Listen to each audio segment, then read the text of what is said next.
humans driving is actually more dangerous than AIs or, autonomous vehicles, I think it's going to be very interesting because so many industries would be disrupted. When you're driving, you're on the ground. When you start to take that vehicle into the air, now you add an extra element of danger to it. Think about it this way. No one wants to take their car to service, but you get home from work at 7:00, right?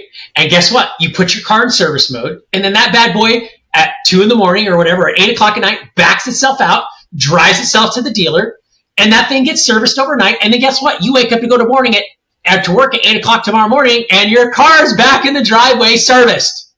The most important thing to people who have a lot of money is time, and they're just figuring out ways to buy more time. That buys me time. So I think that's kind of really the direction that it'll go in first. Further underscores the point to me that you can make more money coming out of trade school today than a college graduate. So I think it's a good time to be in trades. I think right now trades are going to have a huge resurgence, and additionally, you won't see that balance back out again until you see advanced robotics or advanced humanoid. We've been conditioned to believe that information was the way to go. So white collar jobs, but there'll be still white collar jobs. Like I don't think that humanoid could ever take the job of a lawyer. I don't think that they could ever take the job of, a great surgeon. I think the only thing the global economy cares about is whether or not America can continue to pay the bill. I don't think it cares about the well-being. Come on. No. Stop it, Chris. I think you could send a courtesy letter to the estimated 700,000 people that have lost their jobs since NAFTA came out about. And look, if the government was in charge of running the Sahara Desert, they would run out of sand. They would. They would, because anytime the government comes in, no disagreement it sucks. There, brother. It sucks. We talked about this, Lynn. Welcome to the Family Office, planning for the people who matter most. Well, hello, everyone, and welcome to another episode of the Family Office podcast. I'm Len Cooper, and I have my co-host here, Chris Philp. We are definitely excited about today's conversations that we're going to have. We're going to be talking about everything from RoboTaxis to bad breath, and a few other things in between. And so, if those are topics that you are interested in, definitely stick around. But we also have some other topics that I didn't mention right now. And so we're going to be talking about health, finances, and current events. So let's go ahead and get right into it. So how's it going today, Chris? It's going really good. Labor Day weekend, always a fun time. I know we were having a conversation about holiday weekends, I think last week or over the weekend or something to that effect. We were just talking about it's not normal to have 3 days off for me, and I'm not used to that. So it was pretty cool though. I had a lot of fun. I always enjoy the time with the kids and just kind of really exploring that and understanding that. The biggest nerve-wracking thing for me, and we've had multiple conversations about this, is just understanding, the transitions that you have in life and making those smooth transitions. And obviously for me, I'm in a massive transition in my life right now. And there was a lot that I did, or a lot that was around me that it's not there anymore. And it's like, wow. And it just kind of really underscores and emphasizes the point of why you really ought to be focused on constant development. And I was listening to a psychologist. I was listening to a podcast, and there was a psychologist on there, and they were talking about relationships. There's like why marriages grow apart or why people grow apart. And she was basically, her premise is that in a relationship, there are those who don't want anything to change. Oh, they just want it to stay the same. And then there are those who work constructively and look forward to changing, right? And becoming new people together. And that's where the disconnect comes from, because either both don't want to change, or one wants to and one doesn't. And that's where that friction creates. And you go, oh, we just grew apart. It isn't that they just grew apart. It's that one person didn't want to change and the other did. And the reality behind that is that you are constantly changing biologically. You and I are constantly changing physically, and we're changing mentally. And if you don't have a change mindset or a growth mindset or anything like that, it's going to be very difficult for you to maintain a healthy relationship with somebody long term. albeit a healthy relationship with yourself, right? It's kind of almost like when you see people and you're like, oh my God, they got older, they got crazy, or they got paranoid, or they got this. And it's like, that's why, because they're in this world now where they're still mentally their old self and they don't know how to live in the world we are today. So I think Volcom coined it at one point on their t-shirts. If you remember that brand, it was all change is the only constant. So good things are happening. Yep. School is great. I think the kids are finally balancing out in school, and it's just been a crazy, it's been crazy though. Just crazy, crazy, crazy. How about you, sir? So my son, Akil, is visiting from New York. And so he's been out here for a few days, and he had a few days off, and then he's now working.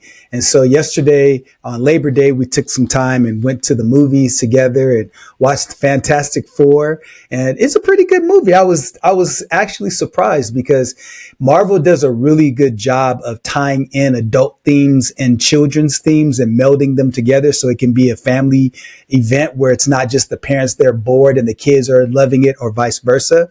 And so I really enjoyed the movie and just spending some time with my wife and my son, just hanging out again, even though he's an adult. It was a very cool thing. And so, when you talk about relationships, my wife and I love the fact that we can send our kids off to college and still have a life and still build together and still grow together and still love each other and still like each other, and being able to be each other's best friends, I think is really a treat, man, because oftentimes what happens, to your point, is that as people begin to grow and shift or stay stagnant and the other one does something differently, then that relationship starts to drift apart.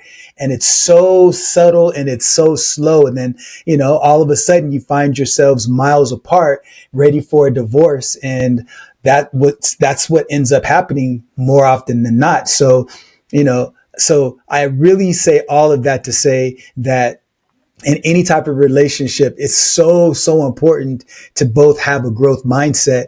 And, sometimes the other person may not be where you are, but it's also important to just, instead of nagging them to change, just show them the positive impact of change on yourself. And I think that makes a significant difference. And that's really what's helped my wife and I stay so close over all these years and still be connected. So, well, I didn't go to Fantastic Four, but I did see the movie with Brad Pitt, the F1 movie, and that was pretty awesome. Oh, okay. Very cool. Very cool. Yeah, I'd have to go see that.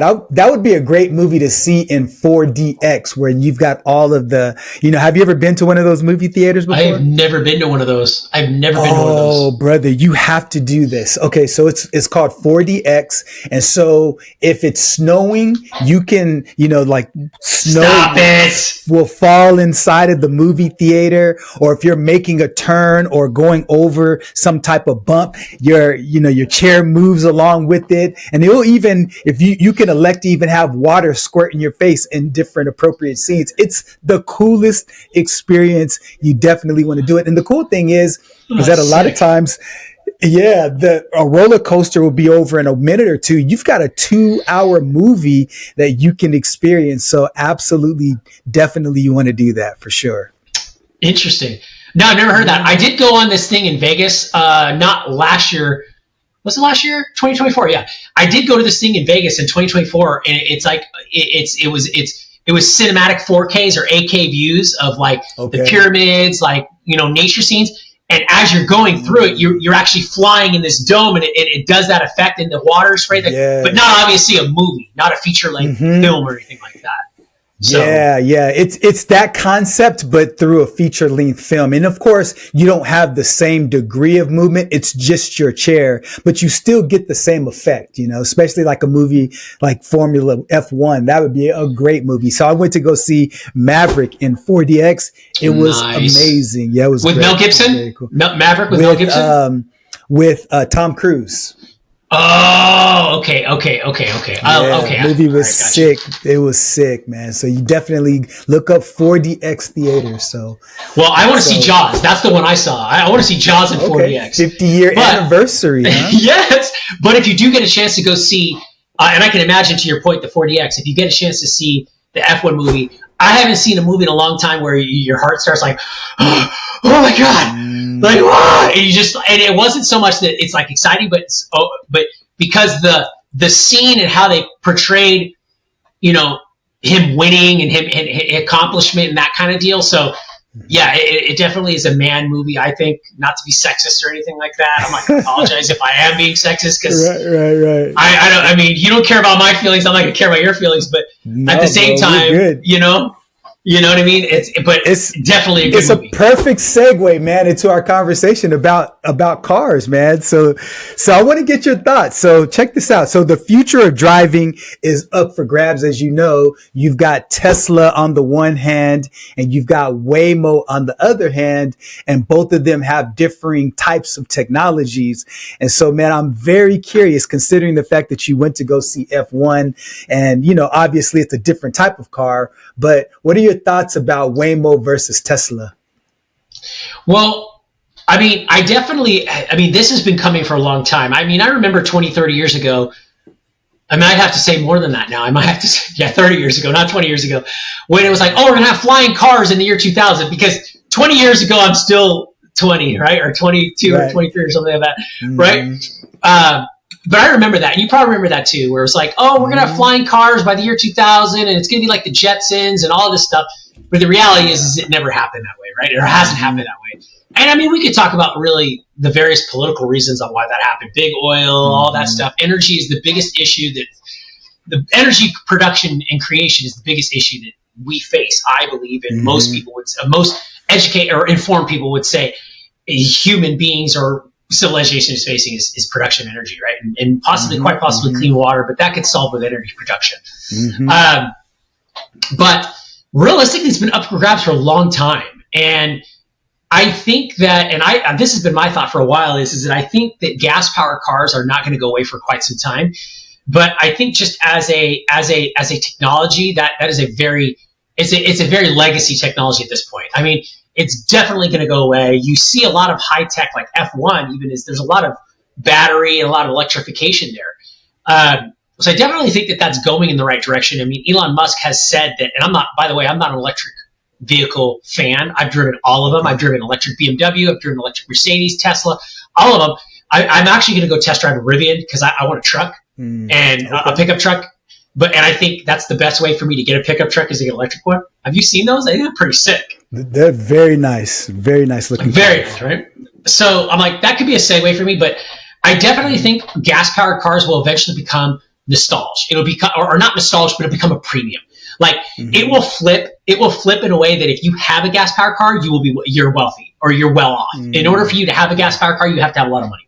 And I think electric cars, as that technology comes down and we figure out how to make it affordable, as technology obviously comes out more, it gets more affordable. Then at that point, it becomes adopted, and things happen that way. But in regards to RoboTaxis and how that works, it's interesting, Len, because have you seen or have you read the differences in how? Because it's really two competitors. It's Waymo and Tesla. And have you seen the two big dogs for sure? Right. Have you seen the two different strategies? Have you seen that? Because they each have different approaches. I'm vaguely familiar. Yeah, one with the LiDAR and the radar versus, for safety, and Tesla's more dynamic, but you can definitely go more in depth than I can on that for sure. So interestingly enough, let me see here. Interesting enough, what happened is that Waymo is using a very complex strategy behind it. They're mapping the roads. Obviously, it's Google, right? Alphabet. So they have access to a lot of map data. I mean, they've been doing it for a very long time. Google Maps has been around forever. So they're mapping the roads. They're data in the roads. They're looking at this and they're pre-programming that so that the car understands the road already that it's going to be on, right? So they're looking at that. And then obviously with the cars, there's LiDAR sensors, radar sensors, and all those things. Whereas when you look at Tesla, and everybody that knows Tesla is actually really a data company. It's a technology company. It's not a car company. I mean, that's just kind of like the way it's like Elon Musk's genius way to raise capital, right? But what's happening here is with Tesla is that they're employing a technology base that's very similar to how you and I drive, how humans drive. And that cameras, real-time cameras, high definition, obviously the road sensors are there, but that's the main thing. So if you look at it, it's like computer-driven versus more human driven. And that's really the difference. If I was to guess it and put my finger on it, I would probably be more in favor of Tesla's strategy, simply because you could scale it faster, you could deploy it faster. And I think that road conditions change so fast that you need human element and human nuance in there. And I think that AI capabilities and computer capabilities are simply just not there. And I'll give you an example. You have been in my car. I think you were last time you were here. Mm-hmm. And that thing has like one of the most advanced autonomous driving technologies. In fact, if I was in California, it would be allowed to drive itself in certain areas now. You guys have that, right? The problem, though, is that I use it a lot. The problem, though, is that it makes mistakes. And there have been some times where if I wasn't paying attention to that thing, I was like, what are you thinking? Like, what are you, right. You're just like, what is this thing thinking right now? And I think that has a lot to do with, there's just so much unpredictability that happens when you're on the road. I just can't leave it in the hands of that. I would much rather have a very highly developed AI model that's been, and who knows, maybe Elon Musk's teaching this software based on all the camera footage that they've gotten from self-driving and autonomous stuff that Teslas have here. So I think at this point, Tesla's probably going to have the better the technology, and I think that they're going to run away with it. But I definitely think that if Google doesn't figure out, Google has a big moat right now, right? I mean, Alphabet has a massive moat, but whoever figures out a high functioning AI model, right? Or that next level of AI, I can't remember the name of it's called.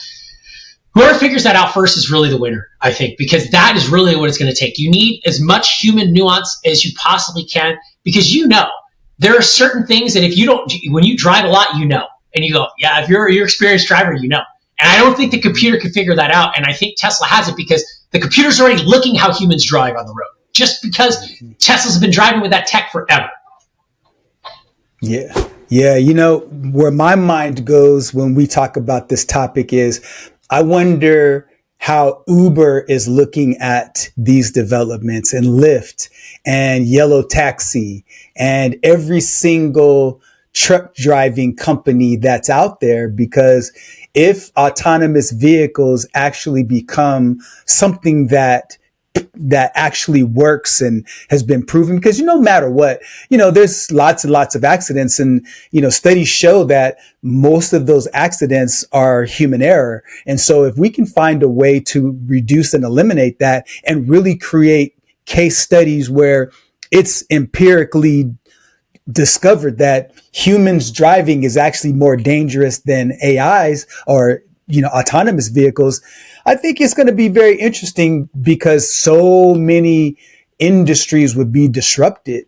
And so I don't know, man. I think that if I'm Uber, I'm really trying to make sure that they're not going to make the same amount of progress, or I start to create an exit strategy, because it's just a matter of time, I believe, before AI takes over. I think what'll happen is that this generation of baby boomers and their parents probably need to pass away. So I think in another 10 to 20 years, I think AI will take over driving, and I think autonomous vehicles will just become something that's the norm. And so babies right now, they don't know any different. And so I think by the time they're 16, 17, and 18 years old, I think the driving scene is going to look completely different. Earlier, you talked about the Jetsons and the fact that there may be flying cars and all of the projections with flying cars and all of those things. I think one of the biggest issues and the reasons why it hasn't really taken place, besides what you mentioned, is also the safety factor. Because, when you're driving, you're on the ground. When you start to take that vehicle into the air, now you add an extra element of danger to it. And I just think we're too squeamish about the idea of getting into a vehicle. And even if you're 30, 40, 50 feet off the ground, that adds a whole another degree of complexity as it relates to safety. So I'm very interested to see how time begins to unfold. But I think driving industries are in a severe world of hurt in the next 10 to 20 years. I'm just surprised that Uber obviously, and maybe their business model or their business plan shot them in the foot, because Uber was all based on arbitrage, right? I mean, we don't have a fleet. We're using everyone else's cars. So they don't really have an asset to flip into.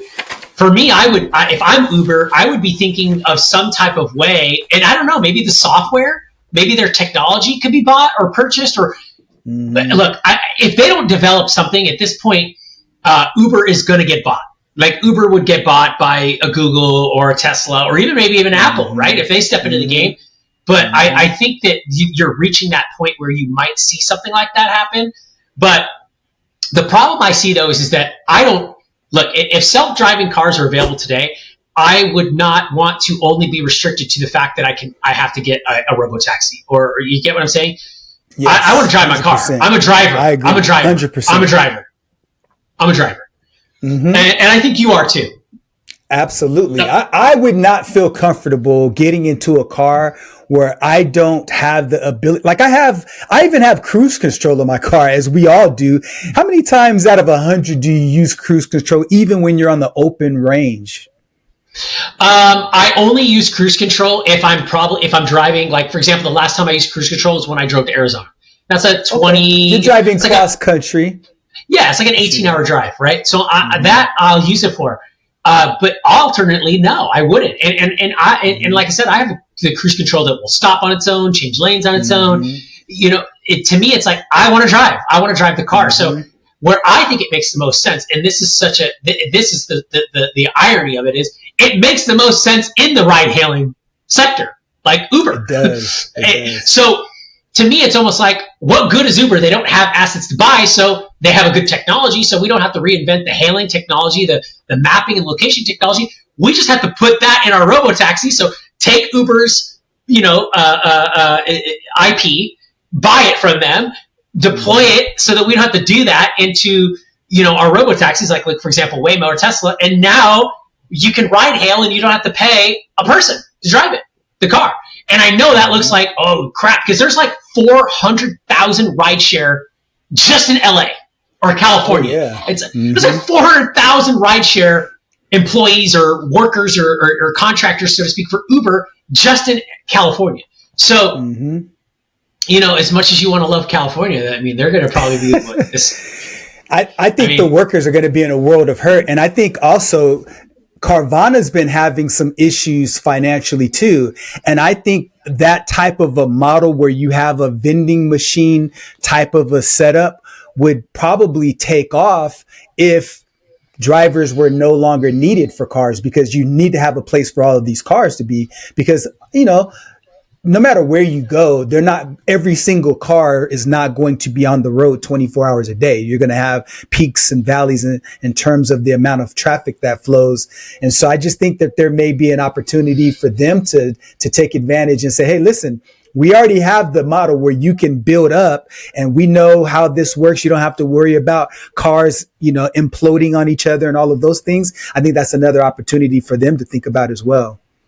I think where it also makes the most sense is that your car could have the ability to be in autonomous mode, right? But you could drive it on your own, right? Okay. Yes. So kind of almost like there was a movie, or Tom Cruise movie, since you mentioned him earlier, called Minority Report. And if you watch that movie, I don't know if you've ever seen it, they have the ability. Great movie. You have the ability to drive the car or self-drive the car. And I think it's almost the same as an old movie I want to take you back with Sylvester Stallone called Demolition Man.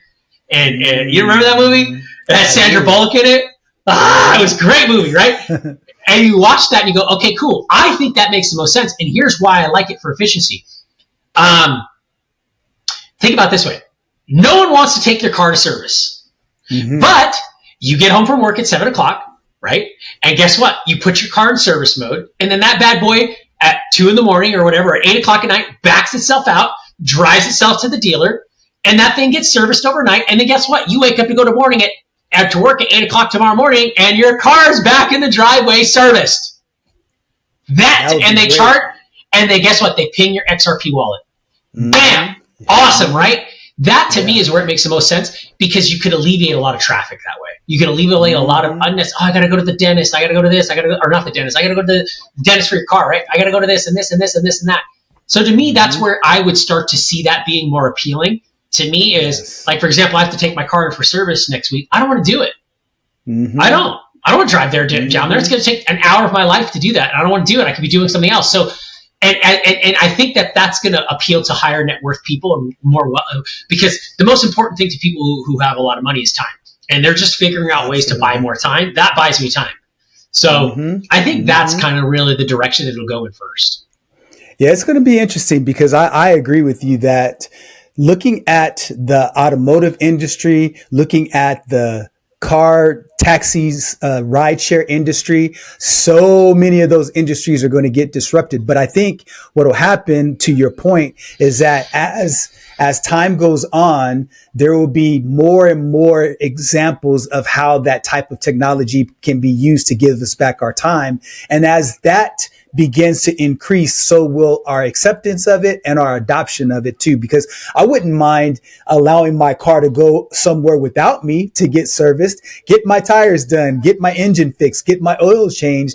And as I see that happening more successfully over and over, and my car doesn't get wrecked, it gets back, it's been serviced and all of that, then I'm going to say, you know what? I might go down the street to the store and I allow it to drive me around. And you know what? I might go to my cousin's house in the next city over. And then gradually you start to adopt the idea of it. And then more and more people start to adopt that idea. And then that's how it goes from just being a fad to being ubiquitous. So, I mean, yeah, think about it. You could put it in, going night on the town mode or party mode. And then you come out of the club or the bar and you're trash and you're going to get in the car and you're in party mode. The car's going to drive you home. Absolutely. That to me is the value add. That's the value. I agree. Because AI is. Go ahead. I say you go ahead, Len, because it goes with the AI. So go ahead. Yeah. So that's the whole thing, is that AI is the common denominator that's creating that value add, which leads us into our next topic, which is this idea of, there's been this idea that plumbers don't add a lot of value to society and all of this. And it's not really a sexy type of a job. But the reality is that it could actually replace a lot of white collar jobs. And, AI is replacing jobs, and it's at a place that's really becoming unexpected because the technology is being integrated so much faster. And now trade jobs like plumbing are becoming like super high valuable because it's quite difficult to replace. And so I know that you've given some thought about the idea of these blue collar jobs and how schooling will be impacted by that, and how people begin to look at white collar jobs versus blue collar jobs. What are some of your thinking? What is some of your thinking around this topic? I remember the story, and this is probably the best way that I could illustrate this. I remember 10 years ago, in my line of work, in my business, I would go and sit with people in their homes or their businesses and talk to them about financial services. And for me, I always ask a lot of questions. If you're in sales, you're watching this, the best salespeople ask the most questions, right? And I did that for a very long time. And I had this mentor that always would tell me to use 2 ears, and you have 2 ears and you have 1 mouth. Use them proportionally. I just can't remember where I picked that up from, but I'm sure you know that guy quite well. But and that always stuck with me. And he is a cool guy. He is. He's looking good in his older ages too. So anyways, I always remember that I would sit down with trades guys like mechanics. And anytime I'd sit with them, they would always say, we need trades. The United States of America needs trades. There's not enough people coming out of trade school, mechanics, plumbers, engineers, all the stuff that you look at, in trade school, welding, everything, right? And I said, why do they say this all the time? I didn't pay attention to it. And what I noticed is that as we got closer to where we're at now in time, it's become more prevalent. And now you're starting to see this now. I think Charlie Kirk or somebody was saying it a while ago or a couple of weeks ago. It was like, go get a trade, go do this, because there are not enough now. Because what we've done is that we've gotten technology eventually made those types of jobs go away, and we told everybody to go to school and get white collar jobs, right? You don't want to work in a trade anymore. There's no money in that. Don't be a carpenter. Don't be a a framer, electrician. Don't do any of that stuff, right? And then as a result of that, you saw Americans stop going to trade school, and what they start doing? They started going to campuses, colleges, right? Mm-hmm. I bet if we dive deeper into this, right, there are some funding that came from certain areas to influence this thinking. And now we've gotten ourselves in this situation where people are coming out of college with useless degrees, and they don't know, I can't find a job, right? Or if you do find a job, it's not enough money. I know for me, and just in my personal experience, Len, I did not go to college. I was in a trade as soon as I got out of high school. Actually, I worked my senior year of high school as I was 18. And I was in IT. And as soon as I graduated high school and I got my first job, I was making $84,000 a year in 1999 as an IT person. And I was like, wow, how is this possible? I thought I was so rich, right? I was like, this is great. But it allowed me to buy my first house at age 21 in 2001. So I was like, this is great, right? And that further underscores the point to me that you can make more money coming out of trade school today than a college graduate and find a job. So now what you're seeing with AI is not eliminating blue-collar jobs. AI is eliminating white-collar jobs. Because think about this in the case of an architect. Who needs an architect? When you can have the AI model draw the architectural plans based on what you want, and guess what? They can redraw, right? And then guess what? You have all those models to create your whatever architecture you're looking for, and then you hire an architect because now you don't need 10, you only need 1, right? And guess what? That architect's going to review what the AI models drew as the consultant over it, the overseer, the manager. So you're not going to see them totally get eliminated, but you see the mass of it get eliminated. So I think it's a good time to be in trades. I think it's a great time to have a trade degree. I'm teaching my daughters learning programming. She's learning development. She's learning AI. I'm getting all my kids ahead of this curve because I don't want them to be behind it. I think right now trades are going to have a huge resurgence, and additionally, you won't see that balance back out again until you see advanced robotics or advanced humanoid, where you have to have the robot or be able to do this, right? Until they could do this, right? It's not going to take that over, and you're far away from that. You're far away from that. Because the nuance of a human hand and all that stuff, we haven't been able to recreate that in the lab yet and all that stuff. I think what you'll see before you see full-blown robots, I think you'll see hybrid synthetic being, right? So you'll see like a synthetic body with a humanoid or something to that effect. I don't think you'll see a full mechanical robot like we see in like sci-fi. I think you'll see it like I know we're bringing up old movies today. Remember Alien? And I can't remember the name of the guy, but you know, when he gets cut open, he's got the white stuff that comes out of him, but he was a cyborg, right? He's doing the thing with the knife to Bishop, right?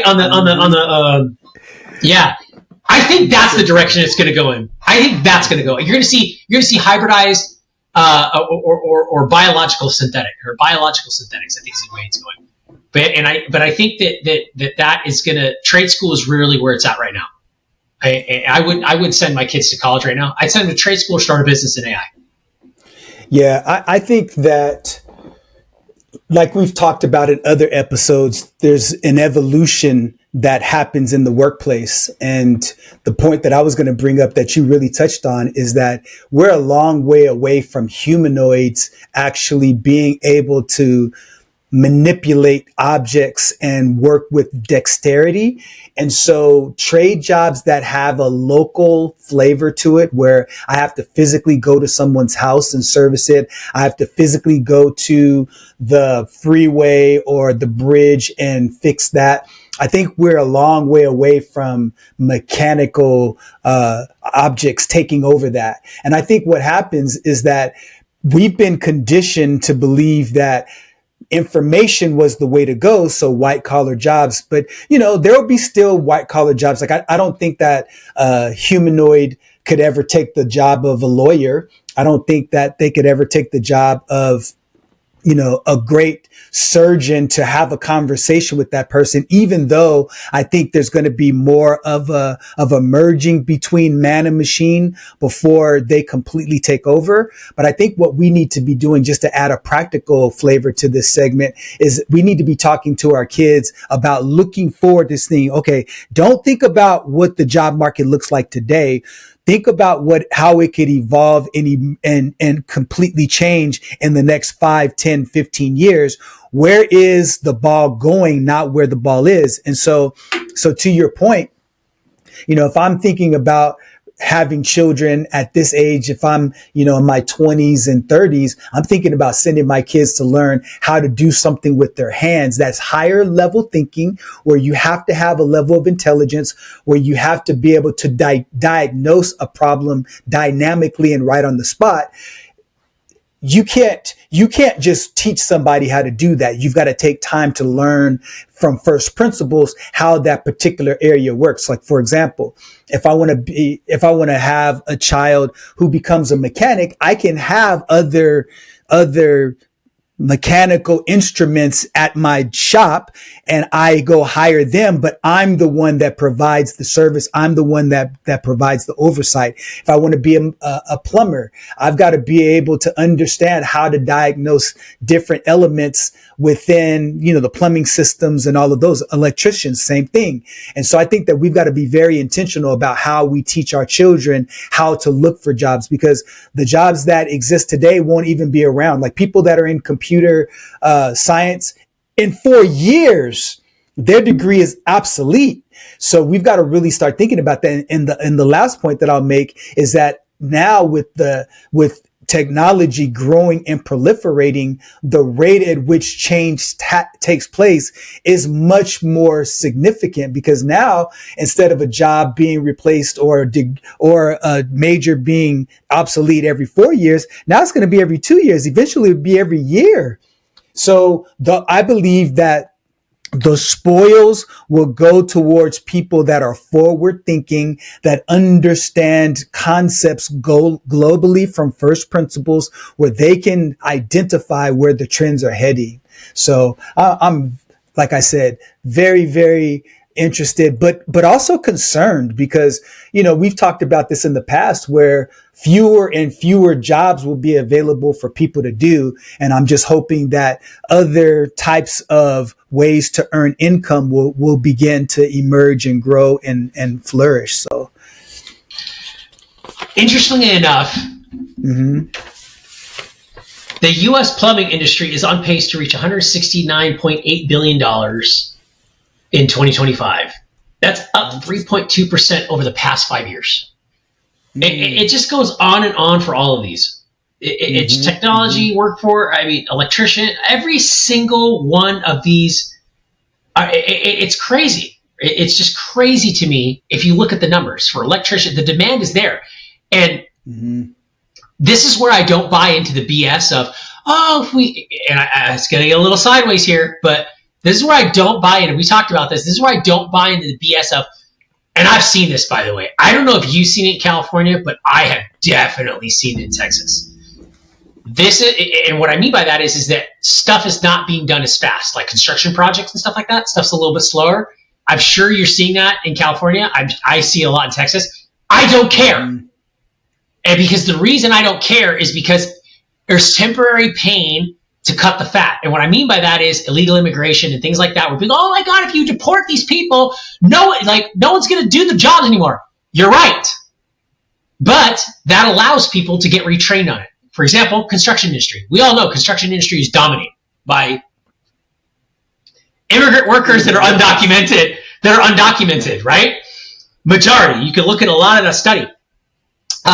But that's where you start to see that problem in America, where, again, we told everybody to go to school and get this white-collar degree in computer information sciences and political science and like my favorite person in New York, which I think is tanking now. It's great. I love it. He's not trending as hot as he was a couple weeks ago. I'm going to go study African studies and then become a mayor. Like, really? Like, that just shows you how putrefied the government is, right? Because the government had a hand in pushing that crap, and that's why you see a labor shortage in America. That's why there's not people that, Americans don't want the jobs. No, it's not that they don't want the jobs, I think, in my opinion. It's that, because I remember the rhetoric. I remember the rhetoric starting as soon as I was in 8th grade. The rhetoric was, what are you going to do for school? You got to meet your counselor. What degree are you going to get? What job are you going to get? I said, I'm going in IT. I'm going to become a trade. They're like, that's not the way to do it. So I remember that agenda. And that was back in like 95, 96. So we forced ourselves into this situation by promoting this. And now we've left these kids high and dry with debt. And the only way to save them is, oh, don't worry, we'll forgive you. We'll forgive the debt. We're just teaching people that we don't have to pay debt. Like, it doesn't make any sense to me. So now they're stuck with a degree they can't use in a job market that doesn't exist with a debt that hopefully someone like you and I is going to pay for. Yeah. Can I get my honorary degree? If I pay off a student loan for someone, can I get the degree? Can I get it? Can I get a pay for play, please? So I think that job markets are a natural byproduct of capitalism. And I believe that capitalism is really a matter of finding out the cheapest way to create production. And if you can get somebody if you can find a way to pay that person $5 an hour versus $20 an hour, then capitalists will take advantage of that. And I think that because the market allowed a large, robust workforce south of the border to fill that void, then that was the impetus. So I would argue that it wasn't politically motivated. I think that it was economically motivated through capitalism. And I'm saying that anytime you have a system where people can get exploited and increase profits in a capitalistic system, that's what will happen. Now, if you hear me saying that, you might suggest that I'm not a capitalist. No, I'm a capitalist. However, that's why it's so imperative to make sure that in a system where you have opportunities to pursue different forms of employment bring different levels of value to the marketplace. There's always going to be a need for people to hold up the stop sign to walk the kids across the crosswalk. However, because you can be replaced like that, then they don't deserve, or they don't create a need to have a high value placed on their wages. Now, you talked about construction and you talked about migrant workers. If I can pay, if there are no longer migrant workers available to create those jobs, one of two things are going to happen. The home prices are going to skyrocket, or we're going to find a way to create different machines to replace them to do that work. And while we'll have to pay for the capital up front, over time, the cost to build that house can go down, or we may find out ways to pre-manufacture them. Like, for example, there's a company called Boxable out there where they prefabricate the homes. You can put a home there on a piece of property within days as opposed to months. Now, of course, it doesn't have the same level of complexity that a custom built home has and all of those things, but there's always ways to shift how to create different goods and services. So I think that it's a byproduct of economics, not politics. Let me pose this question then. I think then Ross Perot was right. Okay. Ross Perot was vehemently against NAFTA, and his words are proven right in today's world. Here's why. And I'm going to quote right now. Ross Perot argued NAFTA would cause a giant sucking of American jobs moving to Mexico where labor was cheaper. We did not have this problem pre-NAFTA. NAFTA comes in, bam, kills that manufacturing market in America. We have had such a series of political missteps for political gain to help other people, powers that be, corporate greed, whatever you want to call it, corporate cronyism. Look, cronyism exists in capitalism, especially when the players, these politicians that don't have term limits, get in there as a broke, I was going to say a bad word, as a broke you-know-what, and come out a millionaire, right? Because they made these deals. And then you let China into the World Trade Organization, and bam, that opens that market. So it's been a series of anti-pro-global movements by whoever was in charge at that time to put this, to transition America away from it. So I'm sorry, I'm not trying to be in a tinfoil hat or a conspiracy theorist, but you just got to look at that and go, this guy, Ross Perot, said it. It's going to create a massive labor disruption in America. Has it not? What I know, see, hindsight's 2020, and I know we can't go back and change it, but I wish we could go back and rerun the model and say, can we run the model again and see if we don't implement NAFTA and see what happened? And I bet you, if we didn't do NAFTA, we would not be talking the same language today. So as you talk about that, I remember being in college when the North American Free Trade Agreement came up, and we studied that because I was in economics. You said that so eloquently, Len. Like, can you say it one more time? You said the North American Free Trade Agreement. Because I had to study it, man. I had to study it I had to study the tenets of it. And then we even had debates. And so one of our assignments was so one person had to debate for it, and then that same person had to debate against it. And so what that helped us to do is to really understand both sides of the argument for NAFTA. And so to me, we have 20 plus years of actual data to substantiate if it was a good policy or not. And I think that if you look back, Ross Perot was right because there weren't any guardrails placed on manufacturing and keeping manufacturing jobs here in America. And then also there were no guardrails with regard to labor. And so I think that if there were some way to protect labor and manufacturing, I think free trade, I think global trade is necessary, because when you look at a world as the stage for an economy, the NAFTA really lifted. The quality of life that people have today is better than it's ever been worldwide. And so one of the reasons why that is because of global trade.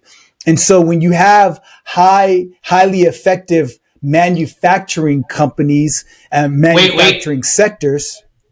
Go ahead. It has gotten better overall, but I want to say it's gotten better overall for those countries that got the labor versus America. Okay, so it shifted in America, but remember, because we talked about this before, it just shifted from manufacturing to service. So so when you look at the per capita income of Americans and all of those things, it's been fairly stable. Cost of living has gone up. So our quality of living for sure has gone down. But I think that's a byproduct of other factors that we could have a conversation about. But what I'm talking about specifically with the North American Free Trade Agreement is that it's been good for the global economy, and the common everyday person everywhere has benefited from it.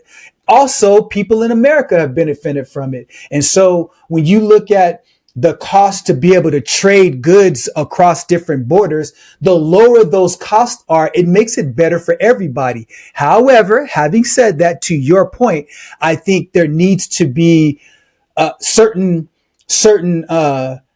ways to help different places achieve in spite of those agreements. For example, Australia doesn't sell any of its its produce across the borders. They make sure that the produce and the livestock they produce stays in house. And I think we should do the same thing with labor. And because then that way, because we have more money to pay offshore people, we need to be able to make sure that we take steps to keep those jobs here in America.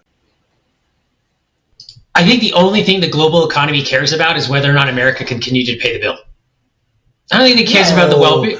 Come on. No. Stop it, Chris. I think you could send a courtesy letter to the estimated 700,000 people that have lost their jobs since NAFTA came out about. And maybe the 2 or 3x more jobs that could have been created as a result of NAFTA not being in part that we never saw a chance to ever happen in America because we had a NAFTA agreement and then a China World Trade Agreement entry. I just don't think the world has America's best interest in mind. And I think that if you look at the way that most countries or most people look at America, to me, it's like, or at least what the media portrays the rest of the world looks at America like, I don't think they care. I don't think China cares about America other than how much it can take from it. So what percentage of your goods in your home come from China, would you guess? What would you guess? Ridiculously too much. And I hate it because look, I remember a time where Sam Walton had the Made in America challenge. And we got, I challenge you, come to Walmart. You're going to see almost everything is made in America, right? You can't go to Walmart now and ever find anything made in America today. That's right. And that's the point. And if you had everything in your house made in America, how much more would you spend for it? Because if the amount that you get paid in labor stays the same and the cost of goods and services go up, then the relative wealth you have goes down, and therefore the quality of life you have goes down.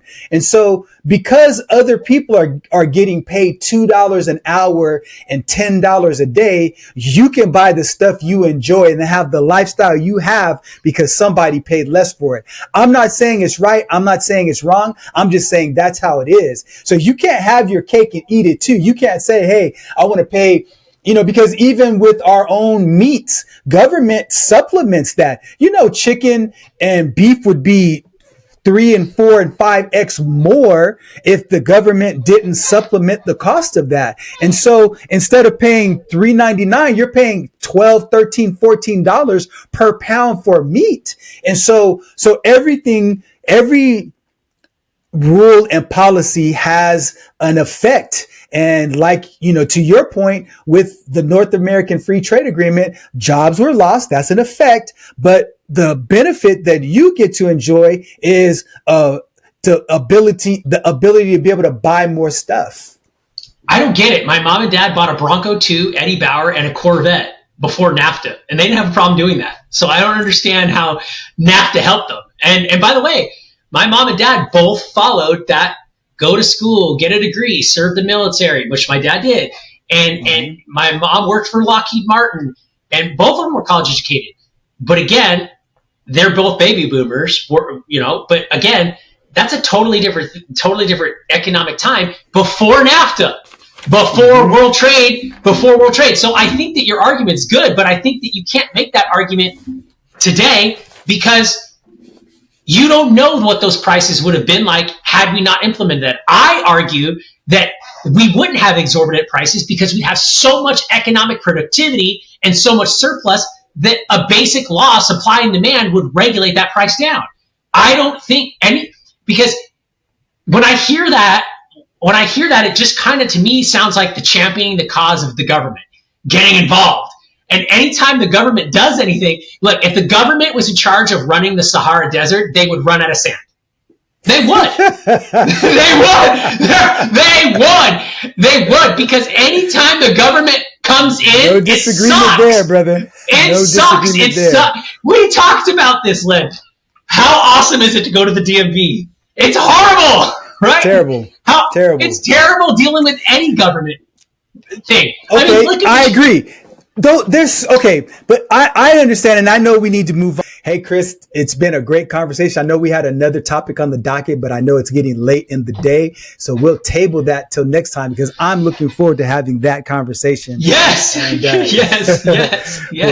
For sure. So we'll table that till next week. Listen, it's been great. I hope that all of you that have been watching has had an opportunity to get some value from different perspectives. And I hope that you take this information, have different conversations with people. If you like what you heard, give us a like, subscribe, put a bell on it so you can get notified every single time. And then also make sure that you have conversations with people that you don't agree with all the time so you can see perspectives through other people's eyes. You can ultimately end up agreeing to disagree, but also take time to hear their perspective. So with that being said, take care, everybody. Until next time.